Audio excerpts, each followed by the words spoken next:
জাতিসংঘ মহাসচিবের বৈঠক অনুষ্ঠিত হয়েছে। বিএনপিকে এই বৈঠকে নিয়ে চিকেন বানিয়ে দেওয়া হয়েছে। বিএনপি বুঝে উঠতে পারেনি। বিএনপি পদে পদে এরকম ধরা খাচ্ছে, ধরা খাবে। বিএনপির ভবিষ্যৎ ভালো না। ডক্টর ইউনূসের সাথে চালাকি করতে চাচ্ছে বিএনপি। ডক্টর ইউনূসকে চাপ প্রয়োগ করে দ্রুত একটা কারচুপি নির্বাচনের ব্যবস্থা করতে যাচ্ছে, কিন্তু না, বিএনপি ধরা খাচ্ছে। বিএনপির পথ চারদিক থেকে অন্ধকার হয়ে আসছে। দর্শক, খবরটা যদি আমরা একটু দেখি, রাজনৈতিক দলগুলোর নেতাদের সঙ্গে বৈঠকে জাতিসংঘ মহাসচিব, আইন উপদেষ্টা আসিফ নজরুল ছিলেন, সংস্কার কমিশন, ঐকমত্য কমিশন, সবাইকে মিলিয়ে মিশিয়ে একসাথে একটা বৈঠক হয়েছে। বিএনপি, জামাত সবাই একসাথে। সাধারণত এভাবে কিন্তু হয় না, এটা অনেকটা নজিরবিহীন। এই বৈঠক অনুষ্ঠিত হয়েছে। বৈঠকটা আয়োজক ছিল জাতিসংঘ। এখানে ডক্টর ইউনূস সরকারের তেমন কিছু করেননি, কিন্তু জাতিসংঘের দৃষ্টিভঙ্গিটা কি দেখেন। রাজনৈতিক দলগুলো, সংস্কার কমিশন, ঐকমত্য কমিশন সবাইকে এক জায়গায় বসিয়েছে। সরকারের প্রতিনিধি, দিস ইজ ভেরি সিগনিফিকেন্ট। যে নাম রাজনৈতিক দলগুলোর সঙ্গে বৈঠক, কিন্তু ছিল সরকারের প্রতিনিধিও। এর মানে অনেক ঘটনা আছে এর মধ্যে। নেতাদের সঙ্গে গোল টেবিল বৈঠক বসেছেন বাংলাদেশ সফররত জাতিসংঘ মহাসচিব আন্তোনিও গুতেরেস। 15 মার্চ দুপুর 1টার দিকে ঢাকার হোটেল ইন্টারকন্টিনেন্টালে এই বৈঠক অনুষ্ঠিত হয়।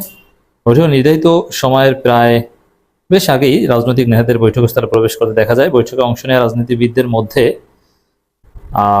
বিএনপি মহাসচিব মির্জা ফখরুল ইসলাম আলমগীর, স্থায়ী কমিটির সদস্য সালাউদ্দিন আহমেদ, জামাত ইসলামীর নায়েবে আমির সৈয়দ আব্দুল্লাহ মোহাম্মদ তাহের, জামাত ইসলামের সেক্রেটারি জেনারেল অধ্যাপক মিয়া গোলাম পরোয়ার ছিলেন, এনসিপির আহ্বায়ক নাহিদ ইসলাম ছিলেন, এবি পার্টির আসাদুজ্জামান ফুয়াদ ছিলেন, আসিফ নজরুল ছিলেন, সংস্কার কমিশন বা এরাও ছিল। সরকারের লোকজন মিলেমিশে একটা বৈঠক অনুষ্ঠিত হয়েছে। এটা ব্যতিক্রম। দর্শক, এখানে বাংলাদেশের রাজনৈতিক দলগুলো অনেক, কিন্তু হাতে গোনা কয়েকটা দলকে ডাকা হয়েছে। মানে বোঝা যায় যে বাংলাদেশের রাজনীতিতে বিএনপি, জামাত, এবি পার্টি, এনসিপি ফ্যাক্ট, এরাই হচ্ছে মূল খেলোয়াড় রাজনীতির। এনসিপি নতুন দল হলো, এরা রাজনীতির মূল খেলোয়াড়।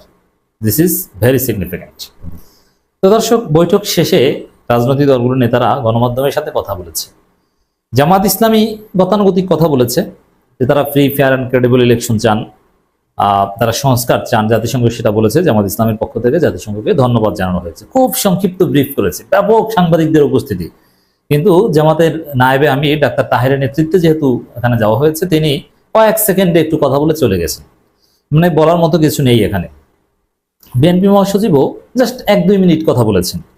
বিএনপি মহাসচিব যে সাংবাদিকদের সাথে কথা বলেছেন, তার বডি ল্যাঙ্গুয়েজ দেখেই বোঝা যায় যে তিনি হতাশ।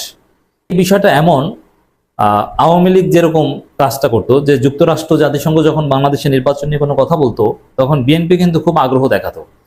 কিন্তু আওয়ামী লীগ বলতো এটা বাংলাদেশের অভ্যন্তরীণ বিষয়, এখানে জাতিসংঘ কিংবা যুক্তরাষ্ট্রে কিছু বলার নেই। বিএনপি এখন ওই সুর ধরেছে, বলছে এটা বাংলাদেশের অভ্যন্তরীণ ব্যাপার, এটা জাতিসংঘের সাথে কেন আলোচনা করবো। এই কথাটা অত্যন্ত তাৎপর্যপূর্ণ। যে এখন দেখেন যে সংস্কার কমিশন, সরকারের প্রতিনিধি, রাজনৈতিক দল সবাইকে একত্রে বসিয়ে বেসিক আলোচনাটা হয়েছে সেখানে সংস্কার বিষয়ে।